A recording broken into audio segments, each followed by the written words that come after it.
One of the most common problems that I see on a garage door is a sagging garage door section. And you've probably seen it where your garage door starts to open up, and at a certain point, once it reaches the opening, it starts to bounce, bow, and bend. Well, in this video, we're going to give you a no-nonsense tutorial to install a 16-foot strut. And at the same time, we're going to provide you a free checklist that you can utilize to make sure that your garage door is operating safe.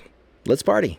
Okay, so we have a classic example here. We got a 16 by 7 polyback insulated garage door that has a crack and bend to this bottom section. It's also cracked right here in this style of the garage door, and it's creating this bowing and bending effect. So what we want to do is we want to sustain this bottom section by adding a door strut. And so we have a 16-foot door strut there that we're going to be adding. We'll show you how to do that, obviously, but at the same time, we want to keep some things in mind as we apply a door strut, because door struts by nature add weight to the door. So if we're going to add weight to the door, we want to make sure that the balance is not completely thrown off. See, right now it's got pretty good balance. So if we do add a door strut, it's just going to make that door a little bit more bottom heavy. Yeah, that's perfect right there in my opinion. So again, keep in mind whenever you are applying a door strut on any of the sections, and especially if you do it on all the sections, you might need to make adjustments to the door balance, or you might need to change out the torsion springs. In this case, we're just going to focus on the door strut, and we'll see what we need to do to make sure that the balance is done right. Now, of course, I always want to make sure that I got the right measurement of the strut. So clearly, this might be, oh no, it should be a 16-footer. We got 8 foot there in the middle. Yep. One of the things that I like to focus on is I like to take off these tech screws, and I like to utilize these tech screws as I apply the strut. So that way we can use the pre-made holes that are already on the hinges, and at the same time, we don't have to make new holes as we apply the strut.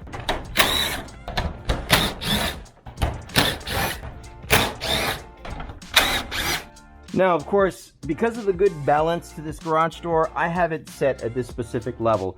But for safety, you can also utilize a vice grip on either side of the tracks, so that way you can sustain the door, because once we do add the strut, it will add some weight, and it's possible that the door will start to naturally fall due to gravity. So what I like to do is I like to start with one side of the strut, and I will apply the screw, but I won't tighten it completely. Just make sure it's snug, and then I'll do the same on the other side. Perfect. See, there we go. We already have the door starting to fall. But again, we don't have to worry about making more holes, because we pretty much have the strut designed for this door. Let's get a new one. So here's a pro tip for you. In order to get a hole onto the strut, I had to use my drill. So this is one way that I would do it, but I would be very careful, because as you drill through, you don't want to go all the way through the door, because that will leave a hole on the outside. So just keep in mind, when you do drill a hole from the inside of the garage out, you don't go all the way through. But now we can strap on the strut to this hinge. Point, you can go ahead and add additional tech screws to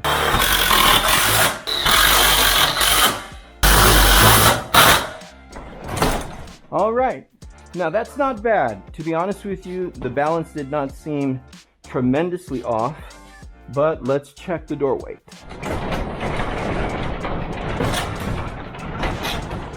So we could possibly put a turn or two to make sure that the door does not have bad balance coming down. Okay, so we applied 3/4 turns. That should help a little bit. We're gonna do one more. That would be 3, because we took one off. So we're gonna do one more. So we did 4/4 turns, but keep in mind that we took one off. I'll tighten that up. Take 1/4 turn off. We'll add 4. So there's 4/4 turns. In this case, we won't have to replace the springs, because the springs are sustaining the door balance. Just add a little bit more turns to help the balance on the open and the close. We should be okay. After this, So now we'll test the balance. It's not too bad. Oh yeah, that's a lot better. So now, as you can tell, the door doesn't fall like it was before. It was going down further, and that was due to the weight of the strut. But the balance, it's a little hot, but that should work itself out. This is what you really want. You really want to be able to just close the door. It should stay at any level. Yeah, that's good. It doesn't slam. So I think we're doing good here. I think this is a really good situation. Clearly, when we open up the garage door,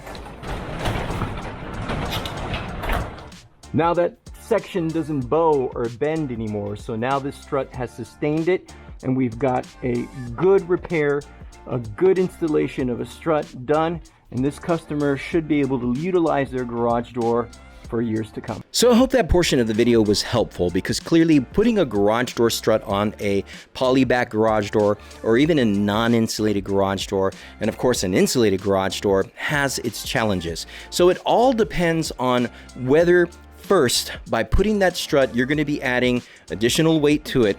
At the same time, you want to determine the balance of the garage door, because if that balance is off, like we saw in this video, it was off when you opened it all the way. You don't want the door to be closing like it was, because that balance is basically going to put stress onto the garage door opener. You want to make the necessary adjustments. Gratefully for this garage door system, we didn't have to do too much. By applying the strut, adjusting the springs, and then redoing the programming to the garage door opener, it was working at an optimal level. And it's going to keep this garage door system working for a really long time. Of course, nothing lasts forever, but one of the ways that you can ensure that your garage door is safe, or it's working at its most optimal level, is by doing your own safety inspection. And you can do that now with our free garage door safety scorecard. So you can visit our website at sosgdo.com and download your own garage door safety scorecard. And basically, this will give you the score with regards to the safety of your garage door system. It's pretty simple. So again, this is free. You can download it straight from our website. I'll have a link in the description. And again, it will simply guide you to go through certain aspects of your garage door opener, the garage door safety. All of these things should be considered on a regular basis. Now, there's no doubt that when you are dealing with a sagging garage door section, you got to get that taken care of pronto. A sagging garage door section will cause future issues for the garage door system. So even if you begin to see it sag a little bit and it starts to bounce or shimmy as it opens, tend to it quickly. One of the best ways you can do that is clearly with a garage door strut. But for a non-insulated garage door, I would definitely look at the game-changing product known as the All Brace. Now, All Brace, unfortunately, is not available for everyone. You can only get it from a dealer installer. But door struts can be purchased from certain areas off of the internet. In fact, I think you can even get them through Amazon. Some of those pieces happen to be like 3-piece sections, and you might need to make some cuts or some modifications. Nevertheless, by installing a door strut, you should be able to support those sections so that they don't sag. Of course, if you're adding more than one section, well, then you might have to replace your springs. And again, by doing that, it's best to call a professional. But of course, we always like to reach out to the community, and we like to find out, well, what did you do to repair that sagging garage door system? Did you go out to the internet to buy that 3-piece strut to be able to support that section?